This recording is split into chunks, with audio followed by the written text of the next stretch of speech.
আসসালামু আলাইকুম।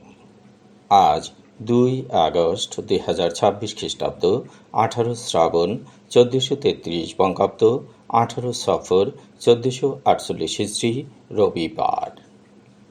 সংবাদ পাঠ করছি মনির হোসেন কামাল। প্রথমেই শুনবেন সংবাদ শিরোনাম। প্রাথমিকের 14,000 শিক্ষকের যোগদানের তারিখ পরিবর্তন। বেড়েছে গ্যাসের দাম। নৌযান শুমারি উপলক্ষে বরগুনায় অবহিতকরণ সভা।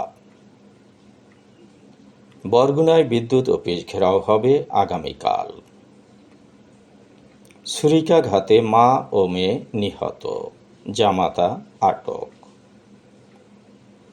বাগেরহাটে যুবকের ঝুলন্ত লাশ উদ্ধার। বরগুনায় ককটেল হামলার অভিযোগে কিশোর আটক। তালতলীতে 3 কেজি গাঁজাসহ একজন গ্রেপ্তার। বরগুনায় গত 24 ঘণ্টায় নতুন করে হামে আক্রান্ত 14। মাইকিংয়ে রেকর্ড করা হয় লোকবেতারে। শুনলেন সংবাদ শিরোনাম, এবার বিস্তারিত। সরকারি প্রাথমিক বিদ্যালয়ের সহকারী শিক্ষক নিয়োগ 2025-এর আওতায় সুপারিশপ্রাপ্ত 14,384 জন প্রার্থীর যোগদানের তারিখ পরিবর্তন করে বিজ্ঞপ্তি জারি করেছে প্রাথমিক ও গণশিক্ষা মন্ত্রণালয়। আগের নির্ধারিত 29 অক্টোবরের পরিবর্তে আগামী 1 অক্টোবর যোগদান করতে হবে। একই সঙ্গে 4 অক্টোবর তাদের পদায়নের তারিখ নির্ধারণ করা হয়েছে।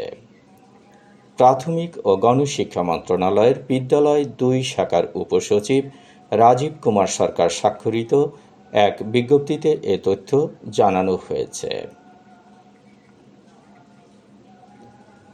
বেড়েছে গ্যাসের দাম। বারো কেজির এলপিজি সিলিন্ডারের নতুন খুচরা মূল্য 1,598 টাকা নির্ধারণ করা হয়েছে। গত মাসে এর দাম ছিল 1,528 টাকা। আজ দুপুরে নতুন দাম নির্ধারণ করেছে বাংলাদেশ এনার্জি রেগুলেটরি কমিশন। আজ থেকে এ দাম কার্যকর হবে। নৌযান শুমারি উপলক্ষে বরগুনায় অবহিতকরণ সভা করা হয়েছে। আজ বেলা 11টায় পায়রা সম্মেলন কক্ষে জেলা প্রশাসক তাসলিমা আক্তারের সভাপতিত্বে এ সভা অনুষ্ঠিত হয়। সভায় উপস্থিত ছিলেন জেলা পরিষদের প্রশাসক নজরুল ইসলাম মোল্লা। নৌযান শুমারি নিয়ে বিষয়ভিত্তিক আলোচনা করেন বরগুনা জেলা পরিসংখ্যান অফিসের উপপরিচালক মোহাম্মদ হাফিজুর রহমান। আরও আলোচনা করেন অতিরিক্ত জেলা প্রশাসক অনিমেষ বিশ্বাস, সহকারী পুলিশ সুপার রুহুল আমিন হাওলাদার, জেলা বিএনপির সাবেক সহসভাপতি AZM সালে ফারুক, বরগুনা প্রেস ক্লাবের সভাপতি হাফিজুর রহমান, ইসলামী আন্দোলন বরগুনার সাধারণ সম্পাদক আব্দুস শাকুর, লোকবেতারের পরিচালক মনির হোসেন কামাল, কৃষি বিভাগের উপপরিচালক রথীন্দ্রনাথ বিশ্বাস, জেলা মৎস্য কর্মকর্তা জিয়াউদ্দিন সহ আরও অনেকে। আগামী 20 থেকে 29 আগস্ট পর্যন্ত নৌযান শুমারি অনুষ্ঠিত হবে। শুমারির প্রতিপাদ্য হচ্ছে নৌযান শুমারি সফল করি, সমৃদ্ধ বাংলাদেশ গড়ি।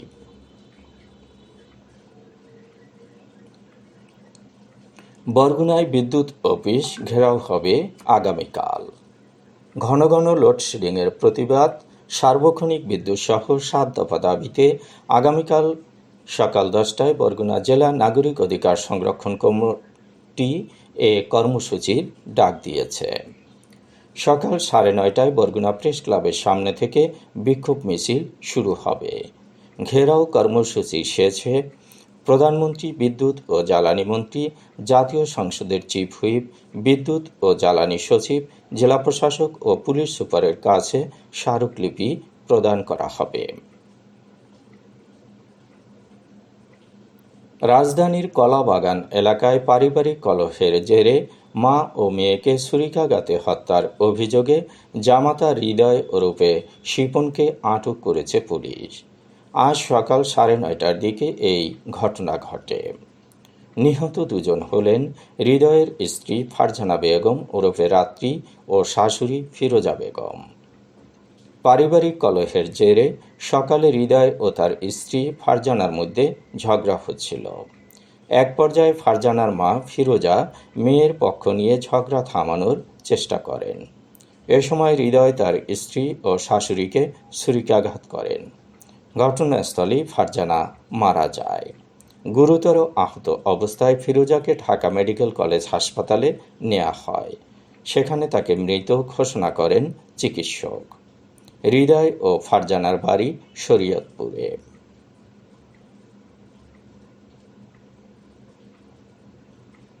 বাগেরহাটের মোড়লগঞ্জের হোগলাবুনিয়া গ্রামে রাস্তার পাশে একটি গাছ থেকে এক যুবকের ঝুলন্ত লাশ উদ্ধার করেছে পুলিশ। ওই গ্রামের রাস্তার পাশে একটি মেহগনি গাছের সঙ্গে জাহিদুল ইসলাম নামের ওই যুবকের লাশ ঝুলতে দেখে এলাকাবাসী। পরে স্থানীয় গ্রাম পুলিশ থানা পুলিশকে খবর দিলে পুলিশ ঘটনাস্থলে পৌঁছে গাছ থেকে ঝুলন্ত লাশটি উদ্ধার করে। জাহিদুল ওই গ্রামের মনিরুল ইসলামের ছেলে, তবে তার মৃত্যুর রহস্য জানা যায়নি। সাবেক পুলিশ কর্মকর্তার বাড়িতে ককটেল হামলার অভিযোগে লিওন নামে এক কিশোর আটক হয়েছে। বাড়ি থেকে পালানোর সময় আজ দুপুরে পশুয়া নামক স্থান থেকে তাকে আটক করে গ্রামবাসী বেঁধে রাখে। পরে তাকে পুলিশে সোপর্দ করা হয়। লিওন হরিদ্রাবাড়িয়া গ্রামের মুখলিসুর রহমানের ছেলে। 2022 সালে পুলিশ পরিদর্শক পদ থেকে অবসরের পর আব্দুল খালেক নিজ এলাকায় বসবাস শুরু করেন। তিনি স্থানীয়দের সঙ্গে নিয়ে মাদক বিরোধী সচেতনতামূলক ও প্রতিরোধমূলক কার্যক্রম পরিচালনা করে আসছিলেন। এতে এলাকার কিছু মাদক কারবারি ও সেবনকারী তার প্রতি ক্ষুব্ধ হয়ে ওঠে। তাদের ভাষ্য, সম্প্রতি আব্দুল খালেকের নেতৃত্বে এলাকাবাসী অভিযান চালিয়ে 50 পিস ইয়াবা ও 250 গ্রাম গাঁজাসহ এক মাদক কারবারিকে আটক করে পুলিশের কাছে সোপর্দ করেছেন। এরপর থেকেই তাকে বিভিন্নভাবে হুমকি দেওয়া হচ্ছিল। গত শনিবার রাত 2:45টার দিকে আব্দুল খালেকের বাড়িতে ককটেল হামলার ঘটনা ঘটে। গতকাল এর প্রতিবাদে মানববন্ধন কর্মসূচি পালিত হয়েছে। তালতলিতে 3 কেজি গাঁজাসহ একজনকে আটক করেছে পুলিশ। রোববার রাত 12টার পরে বড়বগি ইউনিয়নের ছোট ভাইজারা আশ্রয়ণ প্রকল্প থেকে শাহজালালকে গাঁজাসহ আটক করা হয়। তিনি ওই আশ্রয়নের 6 নম্বর ঘরের বাসিন্দা। উদ্ধারকৃত গাঁজার মূল্য 2,40,000 টাকা। তার বিরুদ্ধে তালতলি থানায় মামলা হয়েছে। বরগুনায় গত 24 ঘন্টায় নতুন করে হামে আক্রান্ত হয়েছে আরও 14 জন। চলতি বছরে হামে আক্রান্ত রোগীর সংখ্যা 1,189 জন। নিশ্চিত হাম রোগী শনাক্ত হয়েছে 77 জন। সুস্থ হয়ে বাড়ি ফিরেছে 1,098 জন। এখন পর্যন্ত মারা গেছে 9 জন। মাইকিংয়ে রেকর্ড করা হয় লোকবেতারে। সুমধুর ও সুস্পষ্ট কণ্ঠে মাইকিংয়ের জন্য লোকবেতারের বিকল্প নেই। লোকবেতারের সাউন্ডপ্রুফ স্টুডিওতে করা হচ্ছে গান ও নাটকের রেকর্ড। সেই সাথে লোকবেতারে নামমাত্র টাকায় প্রচার করা হচ্ছে বিজ্ঞাপন। 15 সেকেন্ডের বিজ্ঞাপন প্রচারিত হচ্ছে মাত্র 500 টাকায়। 30 সেকেন্ডের বিজ্ঞাপন 1000 টাকা, 45 সেকেন্ডের বিজ্ঞাপন 1500 টাকা আর 1 মিনিটের বিজ্ঞাপন প্রচার করা হয় মাত্র 2000 টাকায়। নির্ধারিত টাকার বিনিময়ে প্রতিদিন কমপক্ষে 5 বার করে পুরো 1 মাস বিজ্ঞাপন প্রচার করা হবে। মাইকিং ও বিজ্ঞাপনের জন্য যোগাযোগ করবেন 0177556644 নম্বরে। এবারই শুনবেন আবহাওয়ার খবর। উত্তর পশ্চিম বঙ্গোপসাগর এবং তৎসংলগ্ন গাঙ্গেয় পশ্চিমবঙ্গ উপকূলীয় এলাকায় অবস্থানরত লঘুচাপটি ঘনীভূত হয়ে সুস্পষ্ট লঘুচাপ আকারে উত্তর পশ্চিম বঙ্গোপসাগর ও তৎসংলগ্ন উড়িষ্যা পশ্চিমবঙ্গ উপকূলে অবস্থান করছে। এটি আরও ঘনীভূত হতে পারে।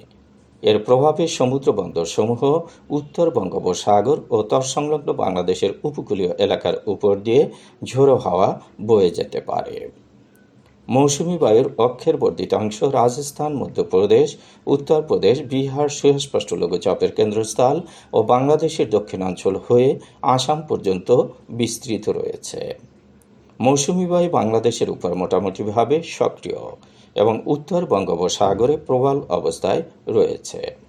খুলনা, বরিশাল, চট্টগ্রাম ও সিলেট বিভাগের অনেক জায়গায় এবং রাজশাহী, রংপুর, ময়মনসিংহ ও ঢাকা বিভাগের কিছু কিছু জায়গায় অস্থায়ীভাবে দমকা হাওয়া সহ হালকা থেকে মাঝারি ধরনের বৃষ্টি অথবা বজ্রসহ বৃষ্টি হতে পারে।